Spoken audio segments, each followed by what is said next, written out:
everyone, welcome back to the Glassgirls Network. We are back once again in the Glassgirls Network HQ, and we're joined by Jon and DG. Boys, how are we doing today? Good, thank you, Kieran. Yeah, good to be here. Yes, thanks for having me back on, guys. Yeah, guess who's back? Shady's back. I've been on for a while, but DG's back. DG's back. Back again, yeah. Tell a friend. Definitely. So yeah, we've got a few different things to go over today. Obviously, DG, it's been a while since you've been on the channel, so we'd like to get your thoughts on a few of the things that have gone over the last few months or so. But yeah, Jon, shall we start with probably the most positive news to come out of the club in a very long while, probably the whole season, and that is Harriet Grimshaw, the goalkeeper. Yeah, cleaning up. There she is, proper zoomed in.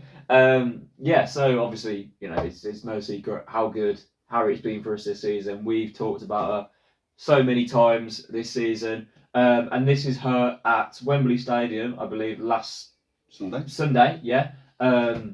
Winning the National League North Player of the Season, which for a player who finished in a team like we did is an incredible achievement. Yeah, Jon, talk us through this one first off. Yeah, well, let's go back to the beginning. I guess when she first signed, obviously we knew that she come from Sheffield United Academy. We knew that she had a bit of experience, I believe, at Leek, wasn't it? But we didn't know much about her. She lives a long way away. It's not a name that came up in conversation over the last 3 or 4 years that I've been following Stourbridge or Midlands football. So yeah, it just was really like a bit of a we just didn't know what to expect from this one. And obviously, I think from the very first game with her vocality, she stood out. Yeah. That was that we watched at Dudley College together in pre-season, and then she just went from strength to strength, didn't she? And not surprised she got the award because obviously she has played so well. 9 player of the matches that she got, opposition player of the matches, and then there was a few tied underneath her with 8. So that final game of the season against Derby was the 9th one where she was the clear winner, and really happy for her. It's a success story. You're right. It's nice that Stourbridge can boast about actually winning something, and it's great that we've managed to get Harriet an award. And she also won more than just one award, didn't she? She won the Manager's Player of the Year, the Players Player of the Year, and the Glassgirls Network's Fans Player of the Year. So really good. And obviously we've got a dad on screen as well, someone that we've spoken to throughout the whole season. Fantastic family, not just Martin, of course. So yeah, great to have met them, and I'm sure we'll keep in touch. Yeah, and obviously she won this award because she had been awarded Player of the Match the most times by the opposition. People will say, I guess, that maybe it's an incorrect way of deciding a player of the season, but you know, obviously it's a tough one to call. Obviously, there's so many amazing players in this division. DG, like, sort of, how do you think? Obviously, it's come up in conversation how good she is. If you swapped, for example, Wolves goalkeeper, Nottingham Forest goalkeeper with Harriet this season, do you think? How does that change? What do you think? Does Stourbridge perform better? Does you know? Is there more clean sheets? Is there less? Because it's a tough one to call because it's a completely hypothetical scenario. Yeah. But yeah, what's your thoughts on that? Well, the proof's in the pudding. She won the award for the whole league, wasn't it? And as you said there, your opening gambit, we finished bottom, and she's scooping not just that award, but managers, players, whatever. She's scooped it all. Yeah. So that kind of answers the question how good she really is. And I think on another podcast we done, I made a reference to how good is Sheffield United's goalkeeper. Surely she must be England bound to let go of Harriet. Now that's not a biased thing, because we didn't know her from Adam. Like you said, when she joined the club, she played the first friendly, and he was, hey, and we was all standing there on the touchline over at Dudley College saying, what's all this about? It's very strange for a goalkeeper to be that vocal. Can't understand what she's saying, but it seems to be effective, and she carried it through all season. Now, you asked the question, if she went in goal for Wolves or she went in goal for Forest, Burnley, etc., would she have done better? Would they have let in less goals, etc.? Possibly. But even though if you look back at Stourbridge's results, guys, throughout the season, whether we let in 5, 6, 7, 8 goals, it could have been double figures without H. It could have been double figures. She saved us from getting embarrassed, if you like. I don't like to use that terminology, but embarrassed by going into double figures by the amount of saves she's made. Everybody loves her. No one's got a bad word to say about her. Other players we've spoken to love her to death. Look, the old man scrubbed up well as well. Do you know what I mean? He's a pleasure to talk to. Such a nice family. But I wish her well going forward, whatever she chooses to do. I think she's a tier 3 player. Yeah, I think she should absolutely. stay in tier 3, if not go into the championship. And again, it's not a bias thing. She's won that award for a reason. Those awards for a reason, you know. So she's a bit of a maverick as well. She's a bit of a maverick player, like Tilly Phantom and Gwen to an extent, you know. You fall in love with these kind of players because there's something special about them. And there's definitely something special about Harriet. And, you know, I wish her all the best. And she's been a pleasure to talk to. She's been a pleasure, you know, watching her week in, week out. And yeah, she fully deserves it. But before I cut off your original question, mate, would she make a difference to a Wolves or any of the other teams? 100%. Yeah, definitely. Yeah, I agree. I think on that as well, you talk about going forward. Let's see what offers she gets in the close season, and that'll kind of tell you how good she is. Yeah. Obviously, it doesn't matter where she ends up, because we saw last season Zoe Clark had a number of offers, and she chose to go to Kidderminster. So I don't think necessarily where she ends up will say how good she is, but what offers does she get? And I'm pretty sure that she'll get a number of tier 3 teams giving her offers and giving her a call if they haven't done so already. So yeah, best of luck to her. She's 19 as well, isn't she? Yeah, I was about to say that. She's She's a baby. still so young, got a So young. bright career. She's still doing her apprenticeship, really, isn't she? Yeah. Mhm. So Yeah. she's getting recognised at this young age. So the future's bright, man. Yeah, definitely. And she's picked up that award as well. Obviously, there was a little bit of controversy last season, John, about the state of the actual awards themselves. Yeah. Apparently, that one's much nicer and much bigger and heavier. And Yeah. it looks nicer, doesn't it? Yeah, it is, because like last year they got given cardboard boxes, didn't they? And it was all over social media. Whereas this time there's a design on the front of what looks like glass. It's like a paperweight kind of weight, so it's nice presented in a box as well. So they were happy with it, and then they went on to Wembley to actually watch the game, didn't they? The cup final. So Good game, that, John. yeah, well, from a Chelsea fan, maybe not for a Man United fan, but obviously that's to be expected against Chelsea, I guess. But no, it's a great end to the season for those, and yeah, great for her. Yeah, it brought back memories seeing this all over social media from Harriet, as from MK Dons a couple of years ago when I was privileged to join the team for that one. Yeah, and that was an incredible night in Milton Keynes.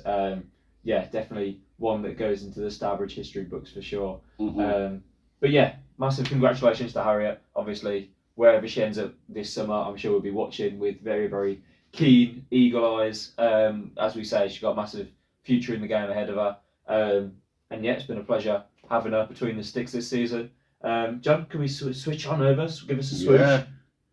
Here we are, Mr. A. Clements. I think we spoke about this. We're trying to remember, because it's been so long ago since we did our last podcast, that we spoke about Aid leaving. Aid had announced that he'd left, but we didn't do it before the last game of the season, so we hadn't actually properly left. Yeah. DG, I guess first off, because you haven't spoken about this, what was your thoughts on the announcement that Aid was departing the club? If I said I was shocked, I'd be lying. I've got to be totally honest. Look, I don't want to keep rambling on about things for time-wise, because we've obviously got a lot to cover. But when he came in, we kind of knew that he had a different philosophy, different style of football compared to your Fishers and Mike Harris and things like that. We saw one game during the season, which we'll elaborate on later, against Birmingham, when it was a kind of a chess IQ, tactical academy style of football, which the brand he wanted to bring in. That's what we kind of thought. That's the way he tried to play the game. He brought in a certain amount of players, whether it worked or not. It's done and dusted now. But I kind of liked his idea. It was fresh, it was new, it didn't work. But second half of the season, he kind of come out of himself a little bit. He was a bit more talkative towards the fans. He's a lovely guy. I know he does a lot of running and things like that. He's very active. And again, now he's gone, I wish him all the best. I did think he would leave in the end, whether it's the position we finished getting relegated, players leaving, him not getting the right funds, the right players in, all different factors which we don't know about. But obviously from the optic test and from the outside looking in, we're kind of guessing, and finishing bottom, it doesn't really look good on the CV. However, he was managing in tier 3. He's been there, he's tried it. The dude will come again. He knows a lot about football, when it comes to tactics and technical ability and things like that, savvy. He's got it all there. But again, I like Aid. I wish him all the best again. It's been a pleasure to watch some of the stuff he's trying to implement, and I hope wherever he goes next, that style of football, he stays to it. He doesn't change his philosophy, because it can work in certain other teams. Obviously, he came from Leafield. There was, Stourbridge obviously saw something in him to bring him to tier 3, to make him, play that style of football and work. So, yeah, not shocked, but happy for him wherever he goes next. I know you said about him having a break, Kieran, but because he's a football guy, I don't think he will have a break.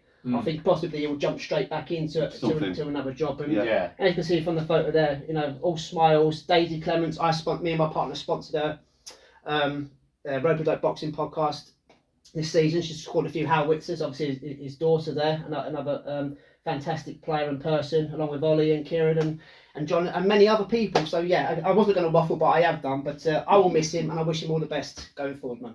Yeah. If I could add to that, like, if I just spin the opposite then, so I think if you said to me at the start that he'll leave at the end of the season, I would have been shocked, because I always thought to myself, okay, the appointment could be for long term, so not just for the season just gone. So even if we did get relegated, which we did end up getting relegated, I thought to myself, maybe the long term goal was to create a team that's sustainable in Tier 4, and with like your Daisies, your Jess Hoods, Gwens, Rosie Axton, Leonie Joyce who came in at the start of the season, and Will Rogers who returned, and Meg Hadley.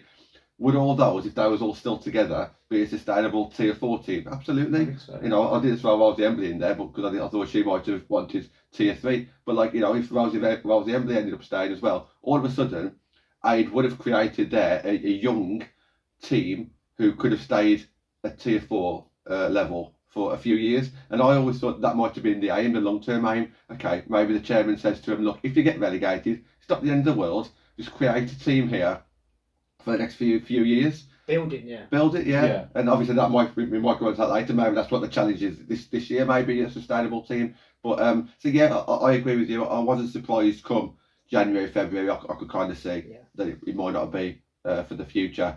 But I don't think it was ever meant to be just for one season. I know Aid was only said he would only take it for one season, but it would have been nice for him to have built something and go again next year, maybe. Yeah, I guess when you say that at the start of the season it would have been a shock to hear that, I guess that's sort of all we've known really at Stourbridge, isn't it? It's sort of a long-term project. Yeah, Obviously, Andy Fisher was there for God knows how many years. And Mike was alongside him for a number of years and had this long-term vision of building the academy and building everything alongside the club itself. So yeah, I guess that's always been sort of the way that we've must have thought about managers. So yeah, to see him go after a year, like I said, like you guys say now, it probably isn't a shock realising it now, but I guess it's out of the ordinary considering what's happened in recent years. And I think, Jon, if you want to slide over one, going back to that long term sort of goal and vision, this could be that. Meg Bailey coming in. DG, again, you haven't given your thoughts on this publicly just yet. Meg Bailey, what do you think? So I just said there about Aid. I wasn't shocked, but I was shocked of disappointment. I've got to be honest. I'm a Stourbridge fan, so I'm Team Bailey all the way. I'll be there at the matches. Well, I say be at the matches. I'm going to elaborate on standards, so it might be a bit difficult. Go to two teams might clash, but I'm all for Meg Bailey. Obviously, I don't know her as well as you two. I've kind of just introduced myself to her being a fan, but obviously she was a youth player, got an X amount of appearances, didn't she, for the first team?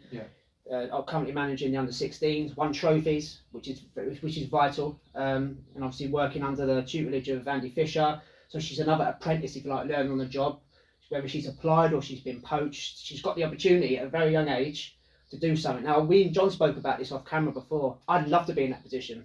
I haven't worked my way up to anything, but she's got an opportunity to be captain of her ship. People answer to her now. She'll pick the players.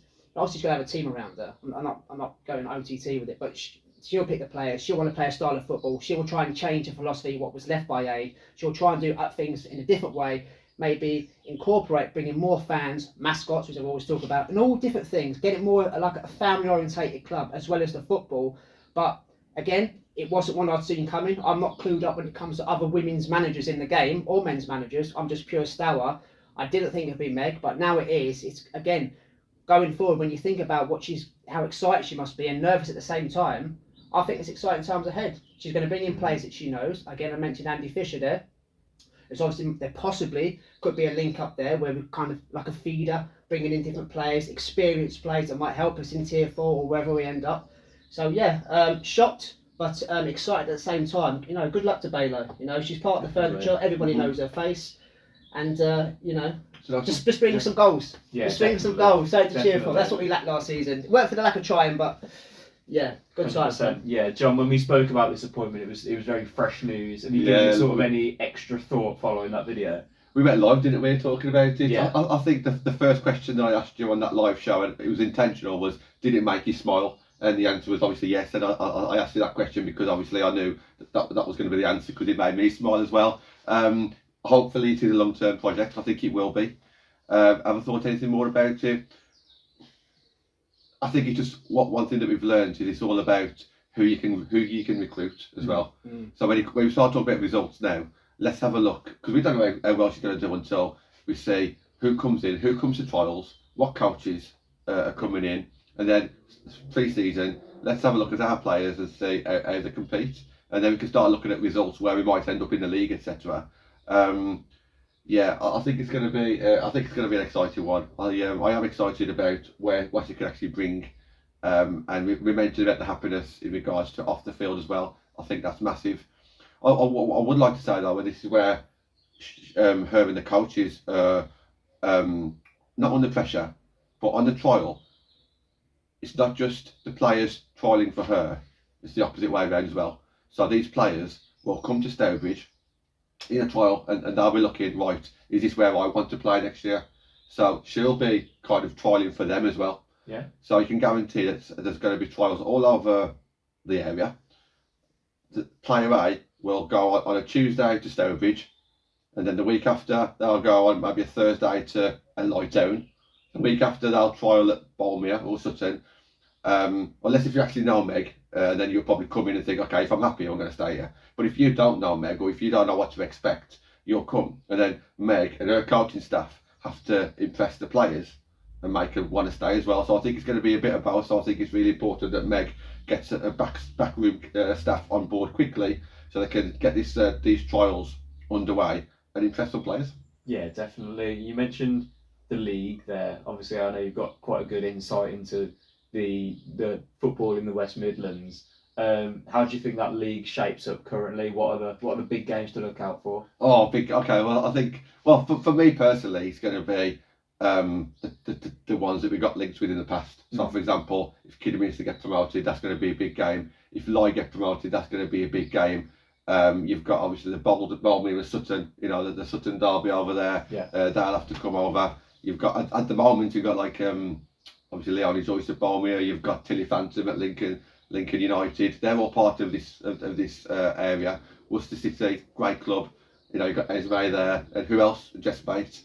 You've got other players that's going to come up. So in regards to former Glassgirls, those are going to be big games and local derbies as well. And that will bring in, you mentioned fans earlier, DG. The attendances, I think, will be bigger this year than last year. Not just because we'll be winning a few, but I think because of the people. I think people were shocked with, if you don't know women's football, when you first came into Tier 3, you just expected crowds to grow.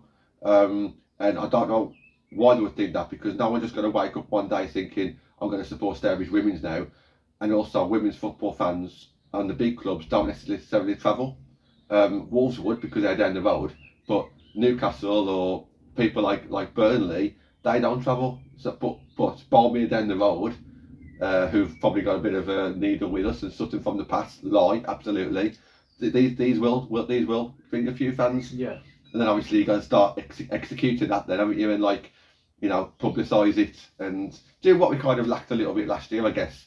And just really make our match days ones worth going to, so they enjoy themselves and they come back. Yeah, definitely. I think not in terms of names, but in terms of what the games mean, it definitely looks a more attractive season ahead of us this season. You know, obviously it's great having these experiences at Wolves and Forest and Newcastle, but to play a kiddie, a Lye potentially, like all the teams you mentioned there, Worcester is going to be a great occasion. Yeah. Close by. I think those are really fun, and those are the games that I personally am more looking forward to this season, rather than a massive name where realistically you're not going to get anything. DG, what do you think of sort of those more local games? Is that something that appeals to you a bit more? Yeah, I'll just echo everything you two said there, especially fans wise. Lye is literally round the corner, derby game there, so they don't have to travel. Worcester's not very far. Again, I echo everything you two guys said there. But the thing with Tier 3, it's more. You kind of nailed it really, so I don't need to go on. You know, certain games we weren't going to get any points, but there were certain games like your Cowsers and Halifax and Hull that we thought we could get something, because player for player, let's be honest, boys, some of our girls are just as good or better. But again, when I spoke about the style of football played, having a bit of luck on the day, it just didn't work this season, you know, for whatever reason. But some of those teams you do look forward to going to, Nottingham Forest away, Wolves away, especially if they're playing at the Molineux and things like that. Decent grounds, decent experiences. Yes, you want to come away with a win, but in terms of excitement, probably knowing you're going to win more games, knowing you're going to score more goals against kind of the arch enemy as well, Kidderminster and things like that. Yeah, it's a bit of a buzz, isn't it? Yeah, there is a bit more of a buzz, but I understand the Tier 3 buzz as well, because I've also said in this podcast, as a child, and just in my opinion, I want to see the girls play at high level, test themselves, you know, see if I can do that, because I do think a lot of the girls are better than some of the levels they're playing. But yeah, your original question, brother, can't wait for the local derbies, the fans coming in, the mascots coming back, the family feel.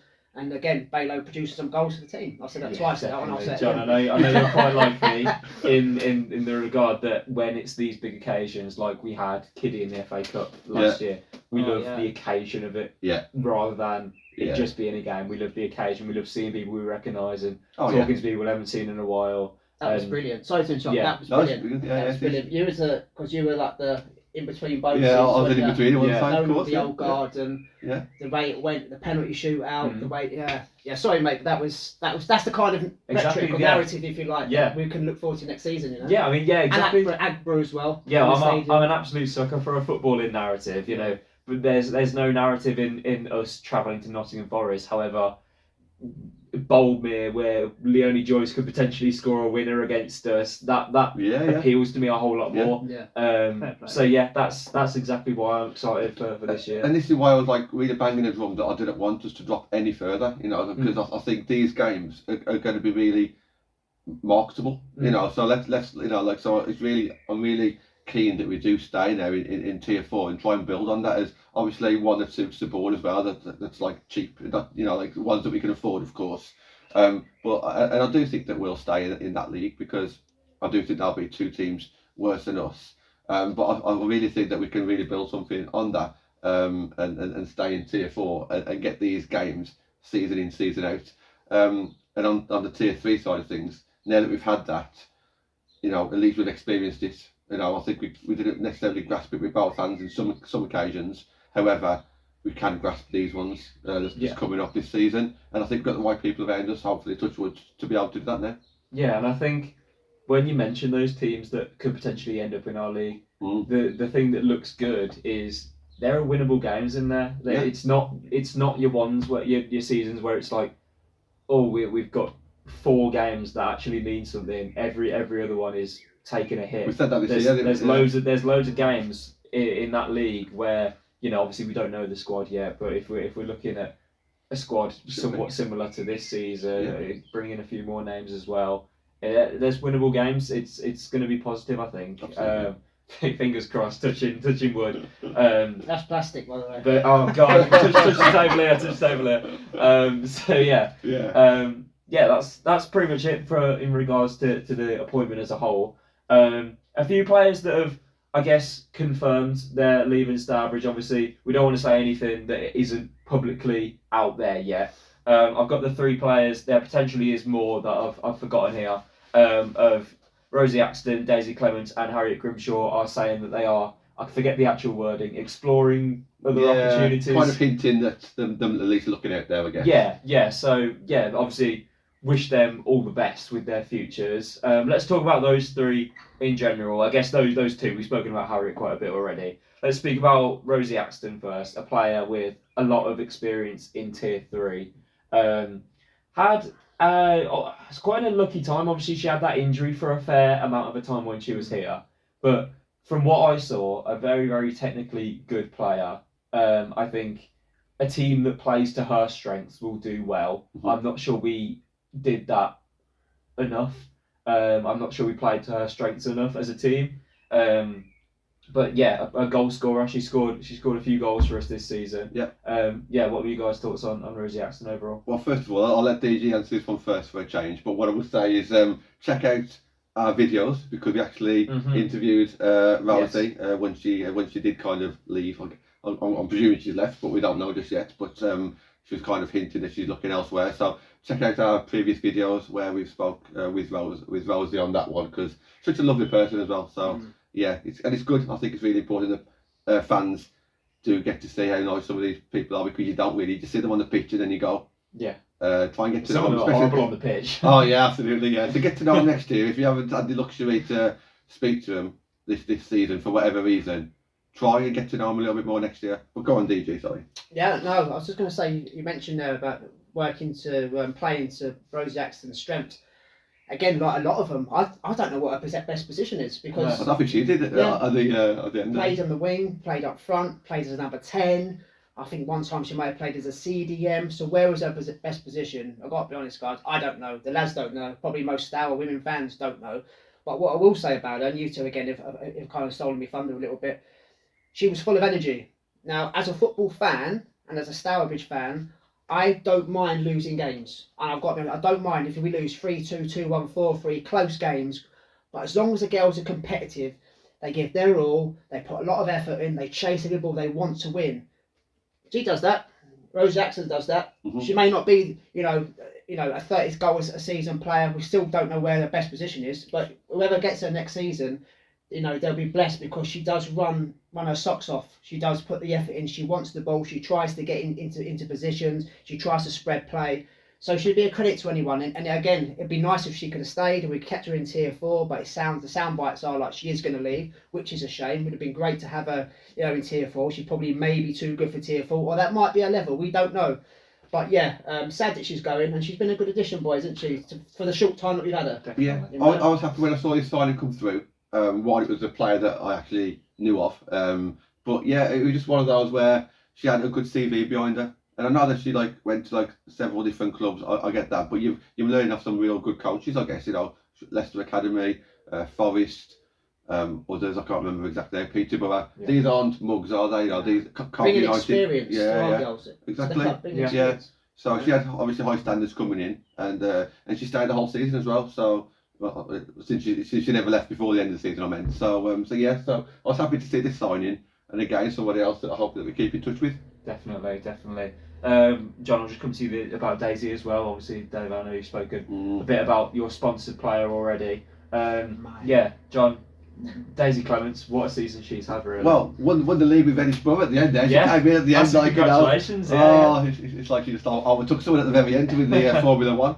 No, and she does. She deserves a bit of happiness next year in regards to where she ends up going, getting a load of goals, because we know that she's a goal scorer. I didn't actually realise how good of a goal scorer she is in regards to scoring outside the box. Yeah, she only scores howitzers, doesn't she? Yeah, absolutely. She never scores crap goals. No, always 20 never seen yards. a Daisy Clements tapping. Yeah, it's rarer than dinosaur poo.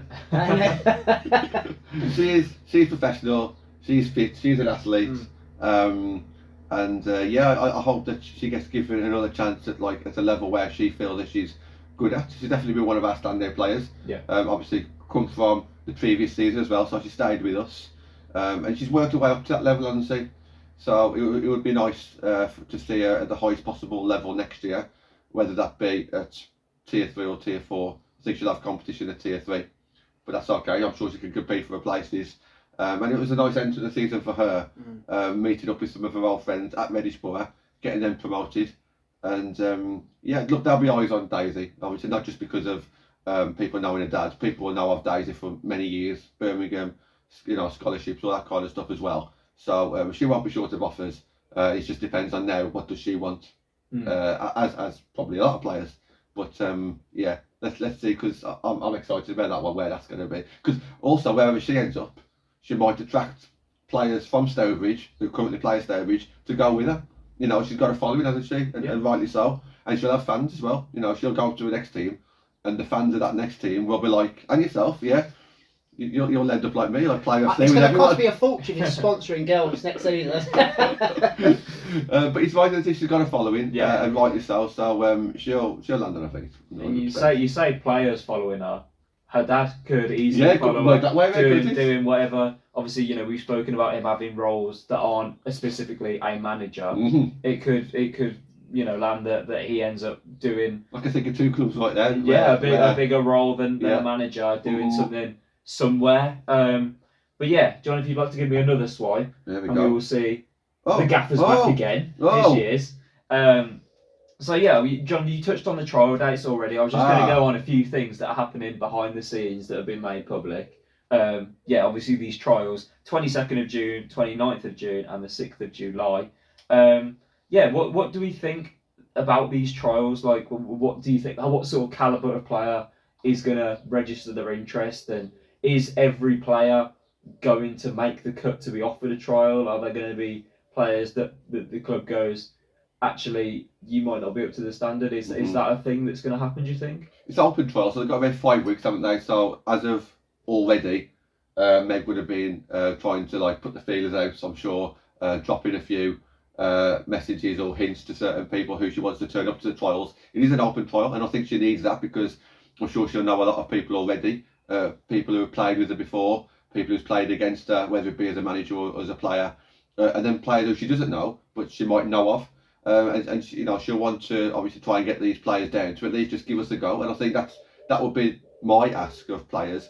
If you're a little bit undecided and you've seen what's gone on at Stourbridge this season has just gone, let's hope that the man on screen as well as the woman on screen, any mistakes that might have been made last year, let's kind of forget that because that was last year, and let's go again. So let's give Meg a chance. Just come to a couple of trials. You don't need to commit. Just go to a couple of trials, and if it's not for you, no problem, go elsewhere. Because this is Meg's dream job, as you kind of mentioned. This is a dream job, and it's the first job in women's football. But that doesn't mean that she can't get to the levels of anybody else. She's still so young, and she's in this position, and she's got that for a reason. It's obviously going to be a female coach that will probably attract other female coaches, which is obviously a selling point as well. And if you want to build that homely atmosphere, she'll bring it. So what do I expect to see? What calibre of players? I think there'll be players that's probably played with her before or played under her before. I think they'll be coming down. I think there'll be players that's probably a tier 5 at the moment that wants to step up to tier 4, and they'll be looking at Stourbridge. I think there'll be players that will currently play for Stourbridge who live in the local area that will want to stay. So I think I'm not going to name names just because I don't want to put pressure on them, but I think there'll be players that play for us right now still that will want to give Meg a chance. I think what's happened to Kelsa has gone into our favour as well, because I think Kelsa with Andy Mulligan leaving, that's up in the air now. So whereas in the past I thought to myself, right, we'll lose some of our better players to Kelsa, and I can understand that. Now Andy Mulligan's gone, it's a clean slate there.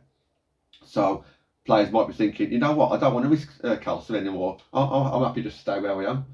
I think with disappointment, because it's someone that people know will kind of help keep a few players here. And she also knows the Stourbridge Standard girls and the youngsters. So I think there'll be a better link. So maybe, talk about trials, kind of Demi Phillips or a Chelsea Castle or, Kira Scarlett or Erin Hogan, will they have a look at, looking at these models as well. So a number of possibilities, honestly. She's on a UEFA licence, so she'll know managers who are kind of a similar level than her. So can she get relationships with those managers and coaches from other clubs? And lastly, what I would say is just because we don't recruit in June, July, we all know come September, October, if players aren't getting game time at their current teams, if you said no to Meg in the summer, let's leave on good terms, because back in October you might be lifting up the phone to Meg and saying, look, I chose so and so, however it's not working out for me here. Yeah. Let's give me a chance. And so yeah, honestly, loads of options, but it's up to us to impress the players as well as vice versa. Yeah, definitely. I think not only will there probably be a good quality of player, I think there'll be a good quantity of player as well. Because obviously, we know firsthand that last season it didn't go as we wanted to, and from the outside looking in, potentially it doesn't painting a good picture of Stourbridge, Mhm. what happened last season, and there's always going to be rumours and people saying things that have happened and everything like that. But if you go to these trials and you figure out, the vision, the goal for this season for yourself, instead of listening to the gossip and everything that's going on around you, then I think you can realise that this is almost a new direction for Stourbridge now. One that isn't too similar to really anything we've had before. As we said, John, I believe this is the middle ground that we will have found now. Yeah. And that will appeal to a load of players. That will appeal to a load of the girls that come in on trials. So yeah, that's really encouraging. Really like to see. I like that it's gone public so early. Get plenty of time for everything to happen. Obviously, I don't know what sort of dates pre-season usually starts. I think it's we usually get 6 games, don't we? Yeah, July sort of time, I think. Yeah, typically. So yeah, obviously can't wait for pre-season, to be honest. Speaking of it, I've really enjoyed pre-season. We've had some great moments in pre-season. Obviously, Aberystwyth away is the one that springs to mind instantly. Yeah. But yeah, going into pre-season, hopefully we'll have a good little squad behind us. Also, the other things that have gone public is the vacancies that are currently at the club. So there is spaces for first team coaches, goalkeeper coaches, social media, and match day secretary. There's a little bit of an overhaul going on there. Obviously, I've stepped away from a few things myself this coming year. How dare you? Yeah, I know. How dare you? How dare you go to Walsall? Terrible guy. Yeah. I got booed when I went to Kieran. And a lot more. But yeah, these first two, I guess, first team coaches and goalkeeper coaches, we know from first hand what an impact a good coaching setup behind you makes. DG, what are you expecting from these coaches coming in? It's a hard question, isn't it? Because unless you are Bailey or you know her personally quite close, we don't really know who or what she's looking for. You mentioned about the players there. What kind of player is she looking for? Is she looking for runners? Is she looking for luxury players? Is she looking for out-and-out goal scorers? Is she looking for big, strong, physical girls? Experience? We ain't got a clue. So it's a bit like the coaches as well. I'm guessing she'll, like you said there, she knows people in the game. She's like under the tutelage of certain people. So there will be people put forward to her, via their experience in the game, whether it's male, female, what level they've been at. So she'll have an idea herself. It's kind of hard for us to sit here and say what she's going to go for, but obviously you want the best of what Stourbridge can afford and what works for Bailey and what works for hopefully, I'm hoping for a small squad. I don't want, me as a fan, I don't want like a load of players coming in right at the end, 25, 30 players. They're not getting game time. They're not the right sort of signings. Are they panic signings? We don't know their best positions. And you guys just said there about early friendlies. Get the players in and let's get going. If you can get like a squad and coaches in early on, know what she's looking for. Certain players, we just spoke about positions there. Still don't know where Daisy Clemence's best position is really. We've had this debate before. So if you can get the certain players, know where she wants them to play, get those 6 or 7 pre-season games out of the way, you've got an idea going into the first game of the season of who's playing where, how she wants to play, rather than a rush job at the end and players and coming and going all over the shop, causing problems in the dressing room, etc. But back to your original point, mate, coach-wise, basically, I don't know. It's about what she wants, what she knows. She's got an idea. I mean, it will probably end up somebody that she knows, somebody that's probably been from Stour, possibly Kidderminster, an old face, but an experienced old face. That's going to do everything to back Bailey, back the rest of the team, and keep, again, family phrase, keep it as a family. Yeah. Keep it as a family. So that's the best way I can sum it up, because none of us know, to be honest, what is she looking for. We spoke to her at the Glassgirls bar the other week, kind of trying to get information. It was very early days, and she was saying she's concentrating on under 16s and the Kidderminster, so she's going to keep a lot close to her chest. We're going to find out via social media or certain match days or certain pre-season. Oh, look who's there. Oh, and John will probably say, oh, I know that player from so-and-so. She's good, she is. She scored about 15 goals. Do you know what I mean? So I think she's going to keep a lot to her chest, but you just hope for the best. Put a comment in under this video. Who would you like to see return to Stourbridge, whether it be a coach or a player? Yes, maybe someone that she knows from the past. I can think of someone who could be a good coach. I'm not going to name the person, but I think that would be good to get that person back. Or it so. could be completely wrong. It could be no one we've ever Brand new. heard of. Yeah, absolutely. It probably will be to a point. Yeah, so Yeah. just wait and see, I suppose. I think. What was I going to say? Yeah. So the coaches. Obviously, we've had Mike and Andy in the past. Mm-hmm. They're coaches, but they're very two different styles. Massively. Obviously, Andy was your more people person. Mm-hmm. Obviously, very good at tactics as well. But he was very much the man manager of the Mm-hmm. group, and Mike was your tactician. And then when Andy left, Tash came in, and she was almost the man manager of the group then. I don't know enough about Bailo's managerial style to really say which one she lies upon on that, John. Probably both at the moment. Yeah. Because she's gone through like the girls section. I think you have to be when you're starting out, don't you? Can I just ask a question, lads? Have any of you guys watched the under-16s play in terms of how does she get those girls to play? Not this season. I haven't. It's very much from what I remember from the past. It is very much like passing the ball around. It is football based. It's not just like I think for the level that they're at, it is a nice, good footballing side. And they're playing football rather than not hoofing it to the front like for the best. Yes. There's a bit of she's teaching them the technicalities, if you like. Yeah. Okay. Yeah. So I think that's obviously a good thing. That's a positive. It is. Yeah, and I can imagine, just from knowing Bailey, the style of manager, I can imagine she's going to be quite loud on the touchline, which is a point, John, that we've made, which was potentially lacking a bit last season, a bit of vocality, a bit of almost a leader on that side. Well, look who Bailey's looked up to in her coaching career. She started off with G Thacker, who is obviously very loud. Yeah.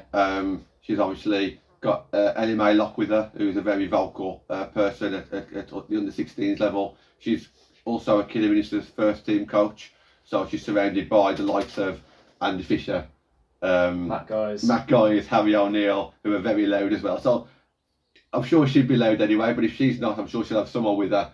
The importance of coaching during the game as well. It's going to rub off basically, isn't it? It's got to be. Yeah. Then John, if you want to give me a swipe on to our final point. We've got a good 10 minutes to talk about this. Happy days. Yes. DG, take away what do we want to call this? The standard section. Standard section. Yeah. Yeah. So we'll run with that for now. We'll go with that. We'll do something better with that. I like that. Yeah. Again, put comments in the section. The comment section. What do you want to call? What do we give our little standard overview here? Yeah, well, they're not little standard anymore. Now I'm kind of in charge of the Glassgirls podcast when it comes to them. Look, all of us have kind of followed the standard on social media. Didn't know really too much about them, so I've only been a Stourbridge fan for 2.5 years now. We're following the girls section and just noticing their results going forward. A lot of goals have been scored, a lot of wins. We know Demi Phillips personally out of that squad, and obviously Demi's backwards and forwards with the first team. Now, I went and watched the girls yesterday over at Castleview. They can win the league as far as I know. John, you're a bit more educated than me when it comes to the league table. I think Coventarians were kicked out. Stourbridge are now top. I think they've got 2 games left. And if you go by the FA website, I think Leamington have got 2 games left. So I'm not sure if they all play the same sort of game. So it's very confusing. But to cut a long story short, hopefully the girls carry on winning their last 2 games and they can get promoted and get themselves into Tier 6. However, I've been speaking to a couple of girls via Instagram, told them I was coming down, told them I was going to do a podcast going forward speaking about them, because they are Glassgirls. We do focus on the main team. There are under 7s, under 8s, under 9, all different Glassgirls teams. Obviously, we can only carry so many, but I think talking to some of them boys, Ryan Magson and obviously April Maguire and that's joined, they need a bit of awareness. We need awareness. They need a bit of respect, and they need to be spoken about, because they're winning games and they're scoring so many goals. They got to a cup final, which you boys went and watched. They lost that cup final. I mean, you two can elaborate in a minute. They lost a close cup final, but they've gone on after that, not down in the dumps. They ain't walked away in salt and gone, God, fuck it.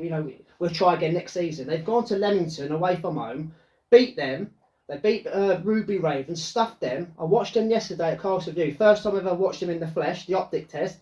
And they were levels above Coventry City. Now, you'd assume Coventry, yes, I know it's Tier 7, you'd assume them to be half decent, but it was like watching chalk and cheese. And it's the first time I watched some of these girls, and I spoke to them, as I said, on Insta, and I need to give them a shout out as well, because give me time to remember all the names. Obviously, it's my first time watching them, but you had Katie Rogers, who is a goal machine.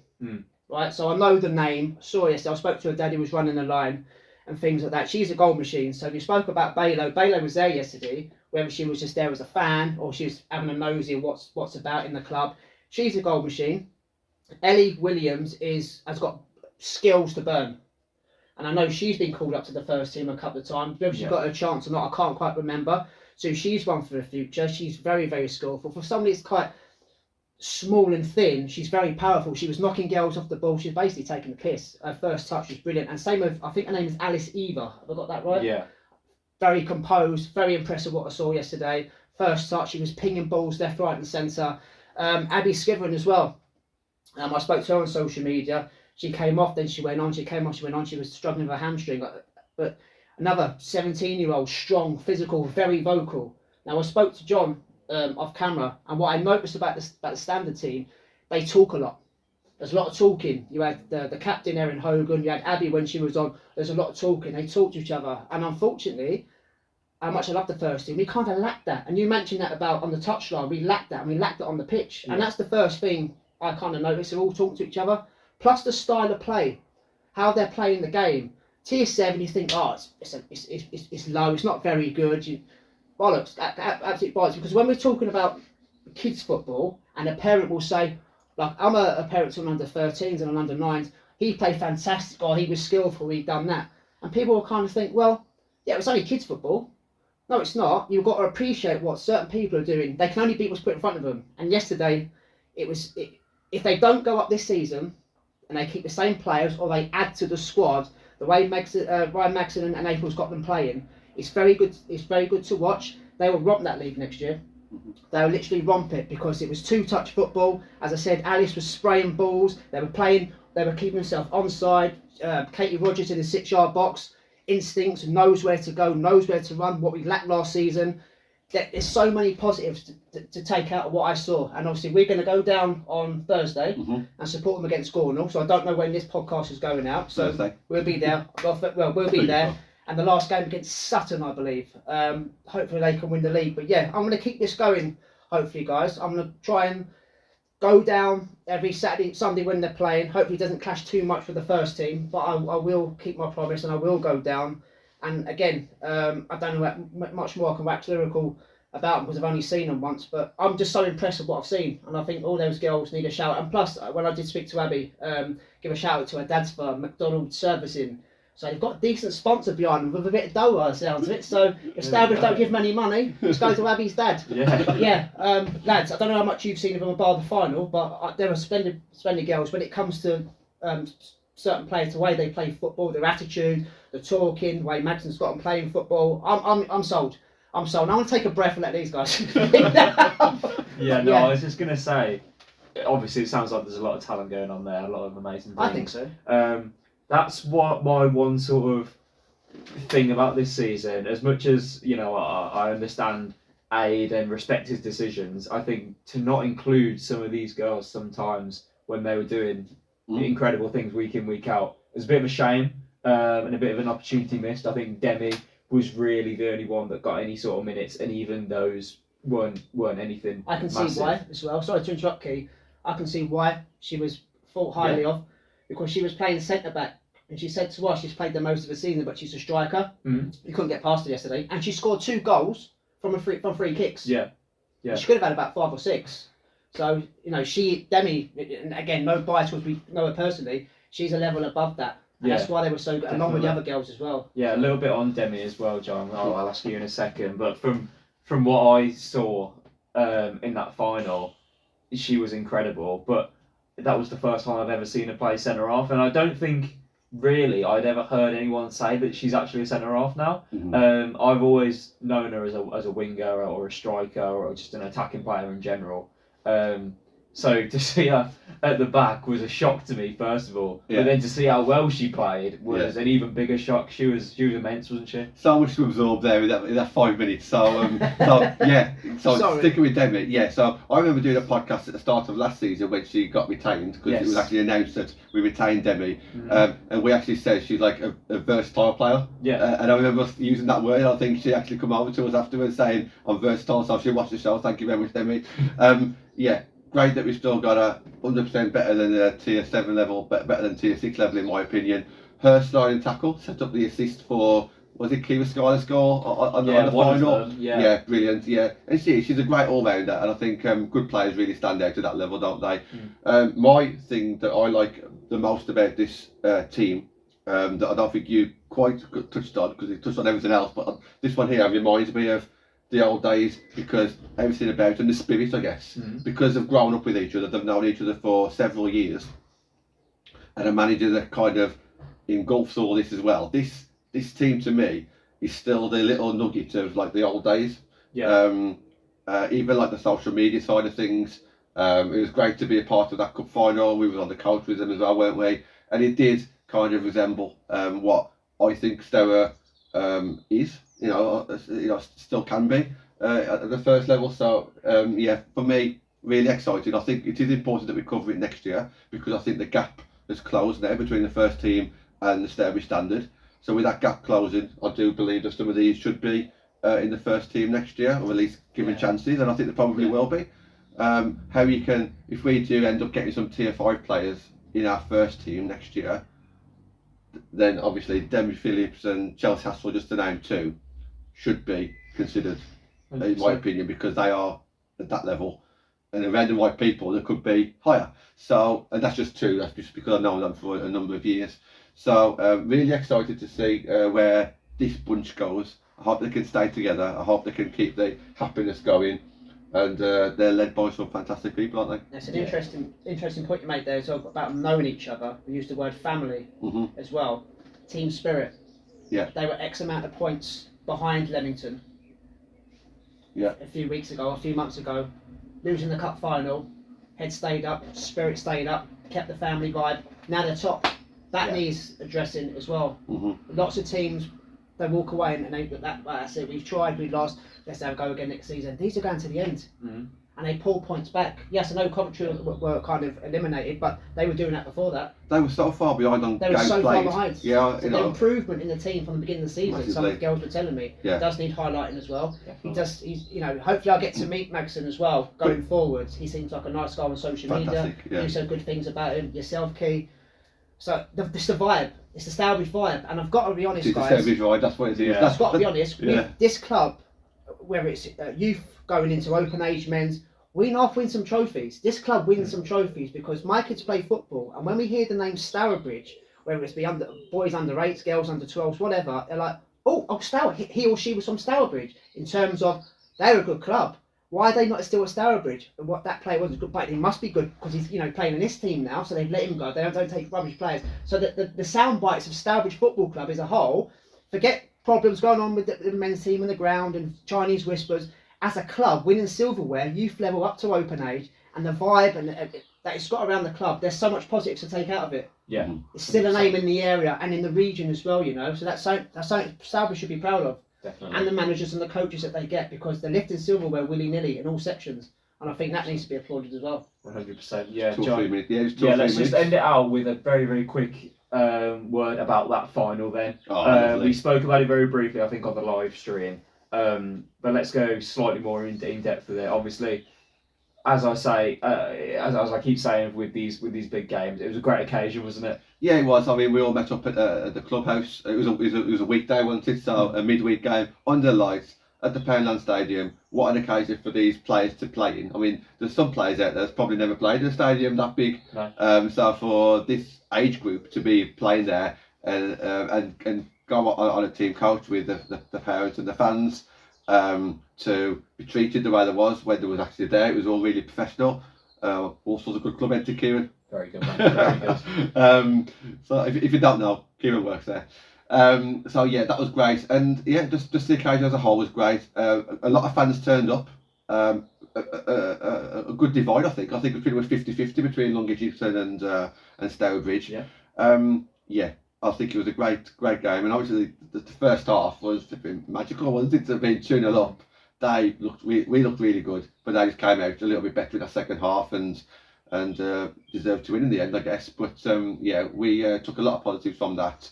But for me, just going on the Stourbridge vibe, and I said to April and Demi after the game, 2 or 3 days later, I said I don't mind losing any game 3-2. Yeah. If as a fan I get to experience what I experienced there. You've got it as well. Obviously, you just went to that one game. You obviously already know it from the past as well. So that My to kids me, have got it. My kids The want to kids go have got it. Thursday. They don't want to play Xbox and they don't want to go on their phones. They want to go and watch the girls. That again, that's positivity. exactly, and it shows, and that's because that group, they've got it. Yeah. They've got it. They've got the Stour factor. They've got it. The Stour factor. So yeah, Yeah. I think for me, the only downside of this team currently is how young they are. But I think experiences like they had at the state at the Bescott, losing will only make them stronger. Yeah. And as you can see, they've bounced back in an incredible way, and I'm definitely. sure they'll go on to do incredible things. If not this season, then in many seasons to come in their footballing careers. But yeah, I think we've almost been going for an hour. We've somehow managed to waffle through 6 points in about an hour. So yeah, thank you everyone for watching. Guys, thank you for joining me back again. Been a great one. And yeah, busy summer. We might slow down in terms of the videos until some proper news gets fully unveiled. We've got a couple of players lined up, and we've also got obviously the ins and outs as we do every summer. So yeah, I'll still be doing the standard section with or without these two. So yeah, exactly. we'll have that as well. Exactly, yeah. But yeah, so obviously keep your eyes out for that if you can make it to any of the standard games. I don't know when their season is scheduled to end, but it's still got a few games to go. If you can come down to that, make sure you're there. But yeah, apart from that, guys, thank you for joining, and see you all later. come on, the standard. Bye.